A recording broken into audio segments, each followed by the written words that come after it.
Today we're talking about Temenos, creating inner sacred space. It's a protective container where we can breathe, listen, and let something new form. When people say I don't have time, it's often really I don't have space. I'll explain the shift in those concepts and then guide you through a short visualization that you can return to as a simple ritual on your own. Welcome to Chiron Art Therapy. I'm Maggie Colwell, an art therapist and Jungian. Here we explore archetypal images, personal symbolism in art and dreams, and what your psyche is trying to tell you. If you're ready to dive into your inner world, you're in the right place. Subscribe, and let's begin. Today I'm going to talk about creating space within yourself. I call it making sacred space. There are a lot of Jung quotes related to what he calls Temenos, which is Latin for sacred space. He found correlations between medieval alchemical texts and Sanskrit mandalas and the concept of therapy that all spoke to creating a secure therapeutic container that's like a womb, that's impermeable, so that the new life can gestate and protect it from the outside forces while that process is happening. And I think it's something that we don't protect enough in ourselves and in our own psyches. That's some orientation to what we're talking about. Another piece of it is I hear over and over again, I don't have enough time.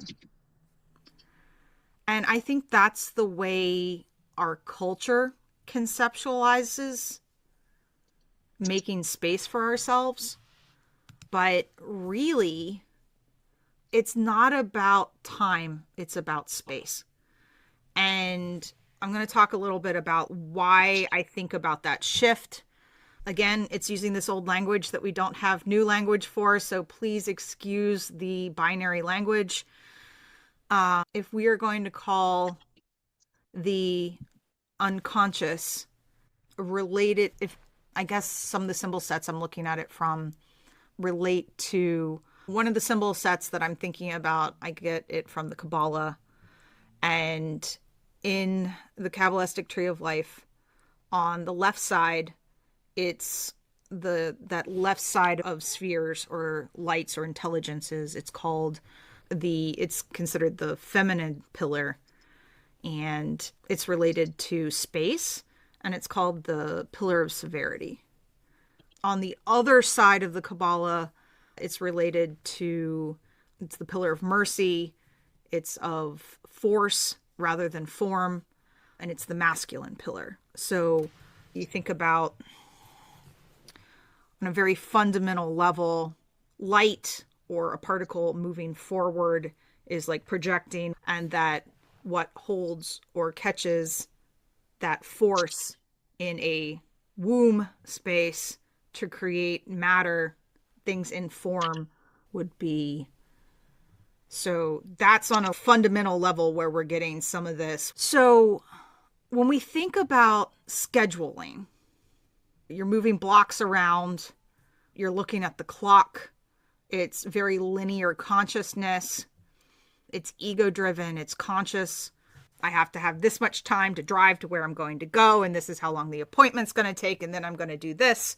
And it's linear in that thought process.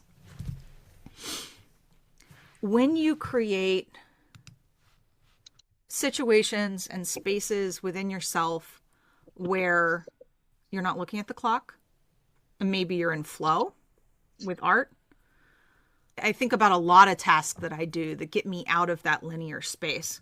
Cooking is one of those. It takes as long as it takes. It doesn't matter what the recipe says. If it's not done yet, it's not done. And I'm going to judge based on if something's close to done, based on how it smells before I start checking it. It doesn't matter that the turkey said it would take this long to finish. I knew it wasn't anywhere near ready because I couldn't smell it yet. Children playing, there's no time, and that's just immersed in the play. Art making can be that. Meditation isn't necessarily a linear thing once you drop down into that different consciousness. Does anybody know what I'm talking about? These things that once you get into the zone with something, to me, it's a dropping down. It might be into your body or it might be into flow, something where you're no longer thinking about this and that. You're immersed.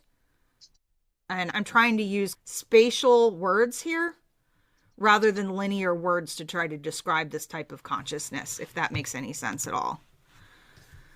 For me, my time in the morning is extremely important. A lot of times I'll watch the sunrise and I'm bumbling about half asleep. I write down my dreams. I spend time with my dog and my cat, and they're playing and doing what they do in the morning. I'm sitting with my coffee and I give myself a lot of time in the morning so that I have this quiet space to be with my thoughts, my body, wake up slowly, orient myself to the world and the physical world, like the sun rising. What is the weather today? Did the squirrel come by? Those kind of things. How do I feel in my body today? The first thing I do is not look at the news because I have not found that it matters whether I check the news or not in the morning. But the space that I give myself in the morning matters a lot for how the rest of my day is going to be. And I think any type of regular practice that you have, I'm not going to call it daily practice. I suffered for many years from endometrial migraines. If there was a migraine, I wasn't going to function. I was just going to be foggy throughout the day and probably in pain and out of sorts. We get into a lot of trouble with tracking. And here I am with a pot calling the kettle black watch here. Tracking metrics and did I meditate every day and how many days in a row did you do something like that? And when you say like daily practice, it sets you up for the perfectionist failure trap. Oh, I missed one. What daily practice means, it means your usual practice. It means most of the time. It doesn't mean 100%.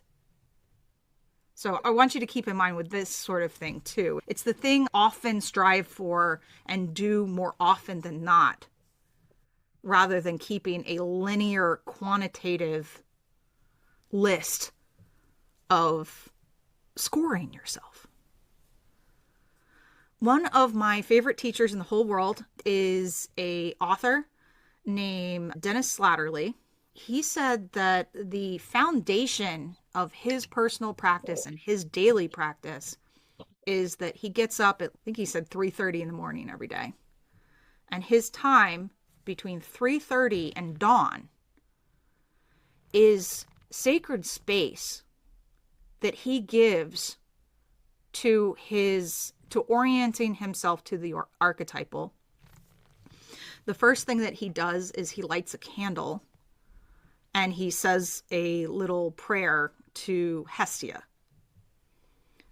And he said that Hestia is the Greek goddess of the hearth and home.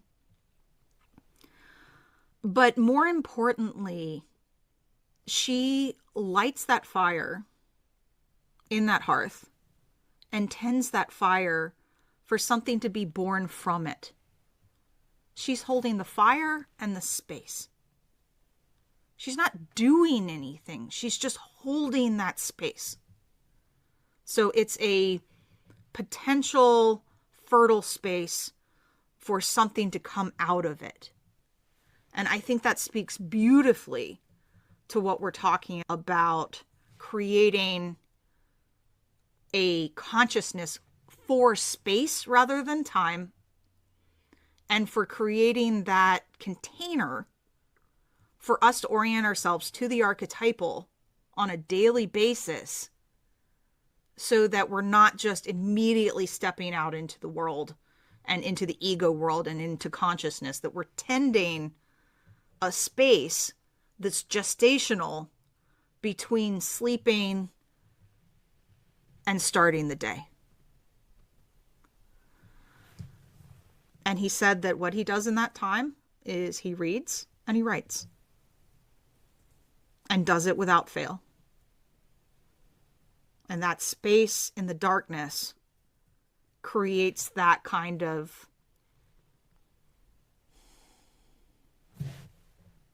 I'm sure everybody's been up at one point or another before the sun rises. Sometimes I'm up earlier than I want to be because Psyche says I have to be awake.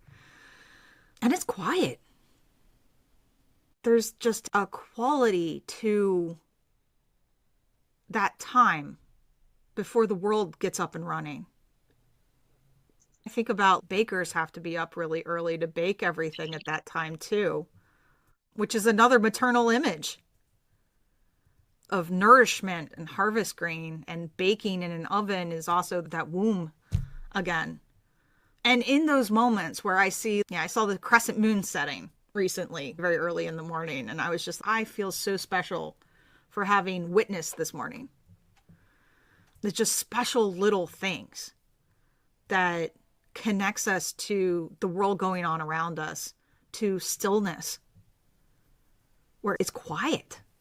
And that's doubly true when it snowed, is that feeling of the whole world kind of being still in that yin and energy. And something that our current culture doesn't encourage, stillness. Don't be lazy. Get up and start your day immediately. Drink coffee and be overstimulated.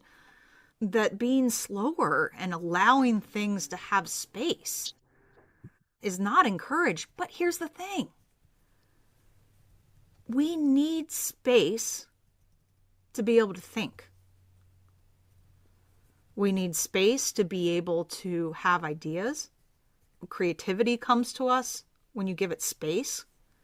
You can't force creativity through an active process. I will do this and I will do that. You can. But to me, that's not in alignment with the energy, the archetypal energy of creativity. And the artists I know that are very militant and detail oriented and just really driven they are also full of anxiety.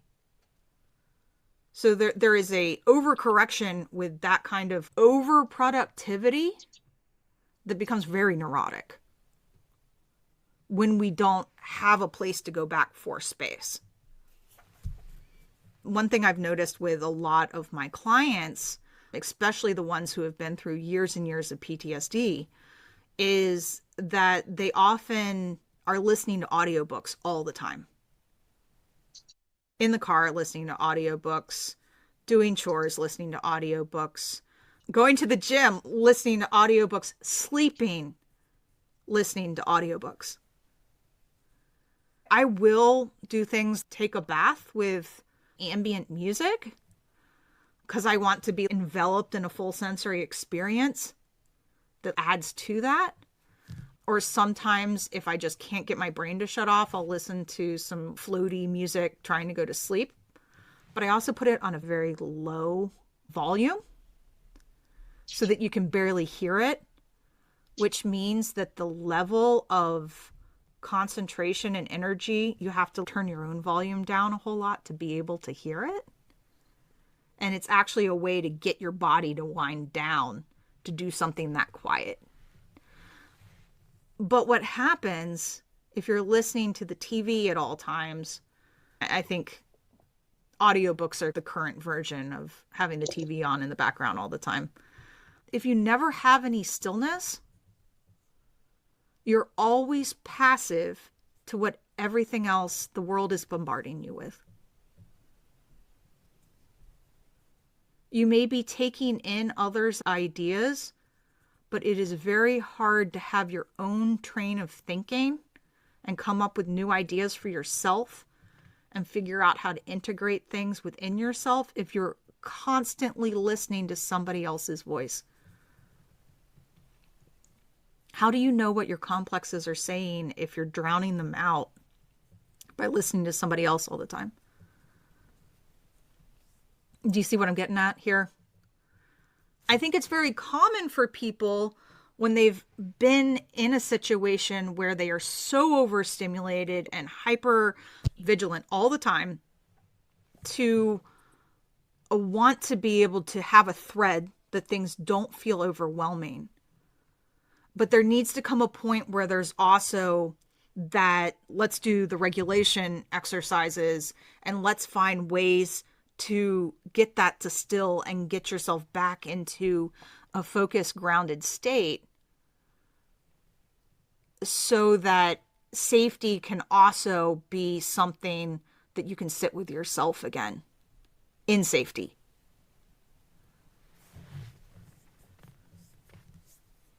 I think the same thing is true with not having time to write down your dreams, because your dreams are coming from that place of unconsciousness. So when you give them space to sit down with them and say, okay, I'm listening.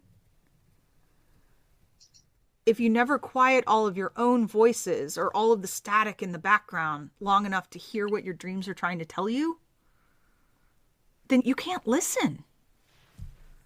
We can't be present for each other. This is one of the reasons why, for the most part, in my art therapy groups with my individuals, we don't listen to music. Most of the time, my office is real nice and quiet, and I love it that way. Sometimes things will be going on and there is more noise, ambient noise in the background. But I don't want people to mindlessly be moving along to the music and attuning to that rather than to attuning with their inner cadence.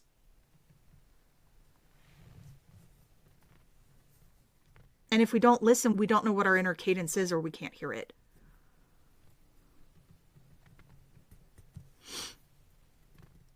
Having a negative complex talking to you means I need to work on this because this voice is louder than anything else. Or having a constant energy of anxiety. It's like somebody knocking on the door. Hey, let me in. Like, you got to figure out what's going on. You can't just ignore it. Negative voice, go away, or talk yourself out of the negative voice. And it's like a tug of war between your ego and your unconscious, where the assumption is the ego has control and the unconscious doesn't exist. And I don't think it works that way on a fundamental level, because your anxiety is an alarm bell that's trying to get your attention. It may be a faulty alarm bell that now goes off all the time because it needs to be rewired a little bit.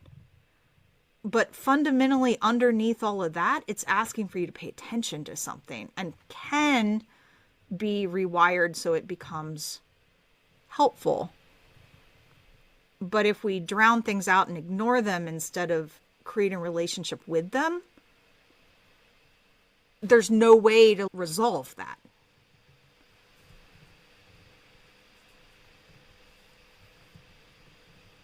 I really feel like analysis also becomes a Temenos, a sacred space as well. And it's not just the space in the analytical hour. It can be. Sometimes I feel like what I am doing in my practice is me and my client sitting together, addressing the dream. We're sitting in prayer together. I hope and I pray that this situation will move, that something will change, that we see what the unconscious is trying to bring to us with honor and respect and a sense of reverence, so that we create that kind of space together for something to move, something to change, something to align with something greater than ourselves. When people say that, oh, I didn't have time to write down my dreams, it's the audiobook drowning out the guidance that would be the thing that would come in and change the system. But you can't do it when you're stuck.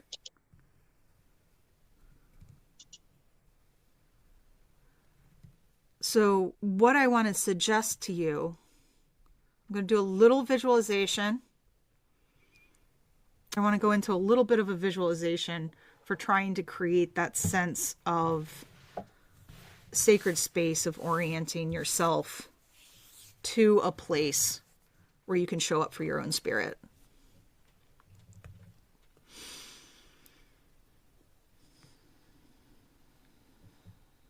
This time I want you to see yourself in a comfortable place, maybe a private space. It can be real or imagined, your ideal space. But a place that's yours, a place that feels comfortable. And it's dark because the sun hasn't come up yet.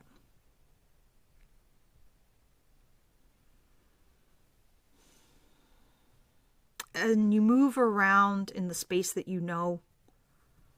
You're familiar with it. You know where things are.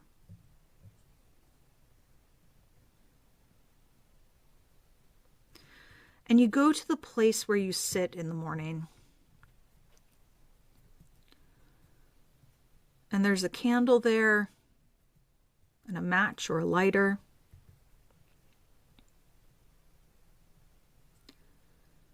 So to create a warm, living light in your space, you light the candle. And you wait for that wick to catch the flame. And it grows and brightens, flickers a bit and settles down into a steady glow. And your eyes adjust to the new lighting. And around the flame, a glow. And then you see around yourself everything that one candle flame touches as another spherical space, connecting you and your home space.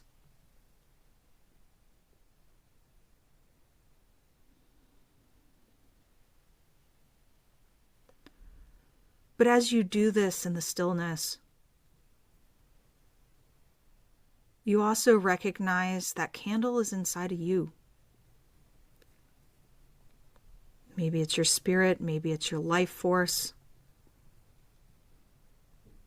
the energy that flows within a living being.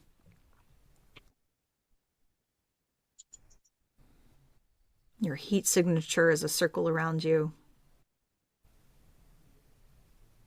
And that you always have that Temenos around you.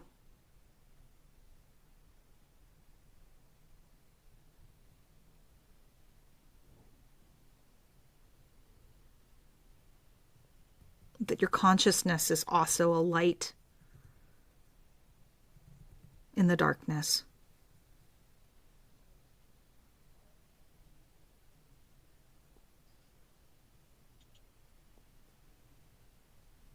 And that stillness and that warmth, that steady glow can both exist together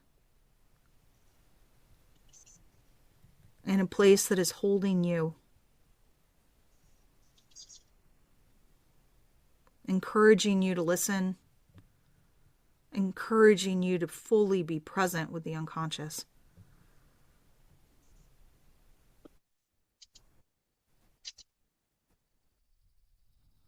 A way to connect with this, with your own art, maybe you would draw the candle, maybe it would be you as your own light, maybe you would focus on the space, that holding Temenos around you.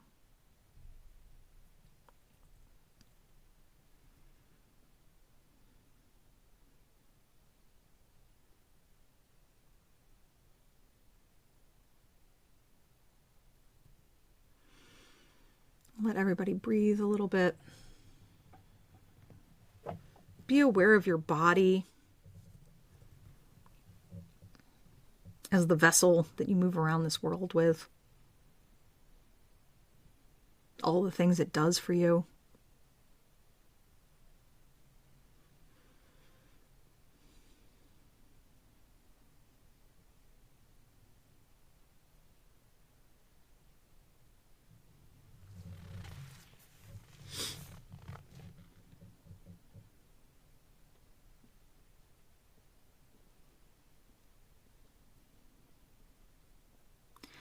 This is one of those things that's difficult for some people because it's hard to find that sense of stillness.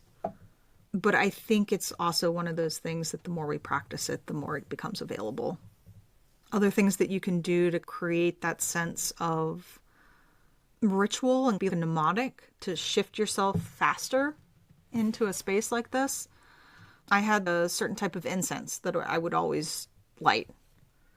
And it was a kind of a sensory mnemonic of, okay, I'm shifting into out of work mode and into meditative mode.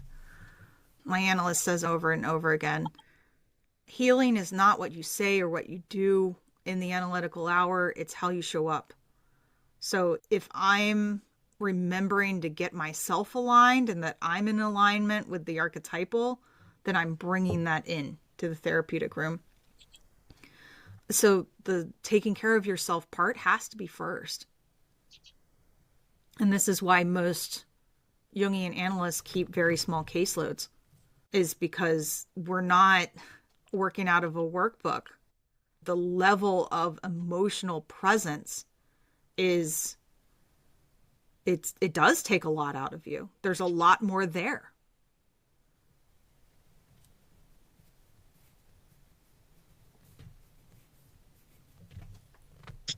Logical words for?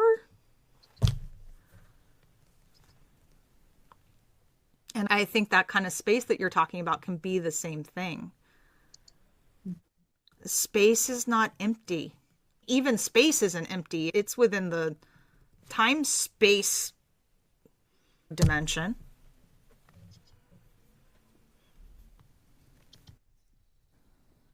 We're moving out of language that has been so overused by so many male authors, Jungian authors included, for how these concepts were conceptualized about what relates to yin energy or space or form. You know, like it is alive. Even that concept of the candle, it's the light, is alive. I don't think time is linear either. I'm sure I've said this before. But when we shift into these type of consciousness experiences, we are no longer in linear time. We shift into eternal time.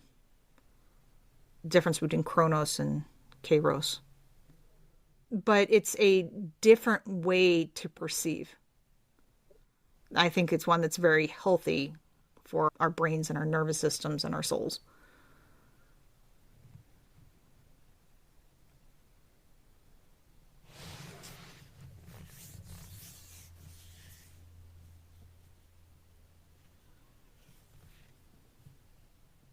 But not having enough time for it, I think that's a fallacy.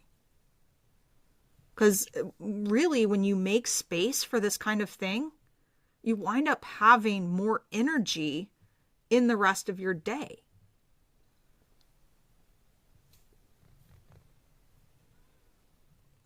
Yeah, I can relate to that. I think when I started working remote, I got in the habit of you just sit up in bed and pull out the laptop.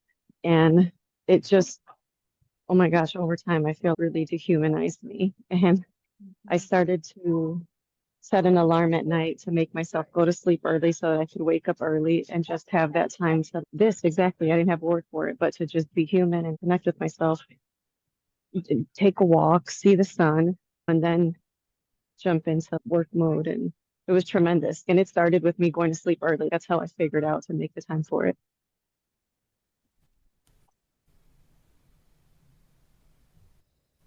I need a tremendous amount of time if I'm going to be creative.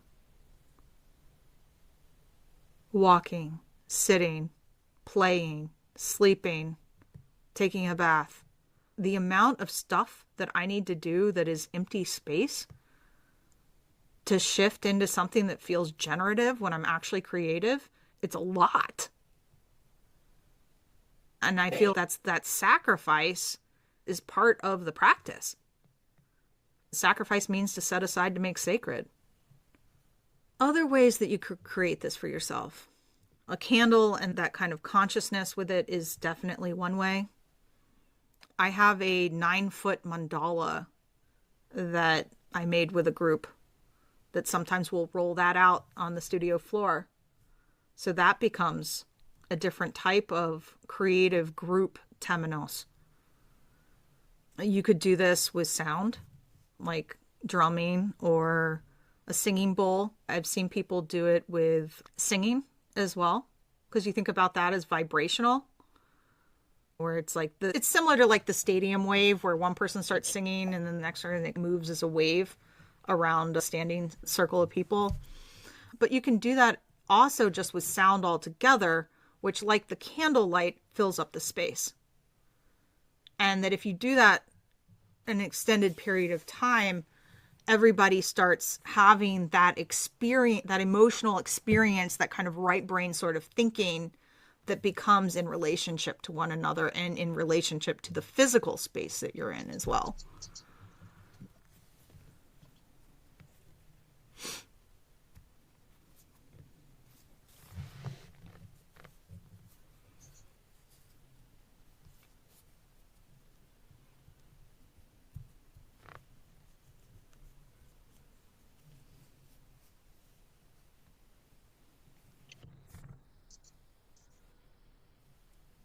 Yoga is a great way to come into relationship with yourself. I got to go to a yin yoga on Sunday and candle lit too. It felt definitely like walking into a temple.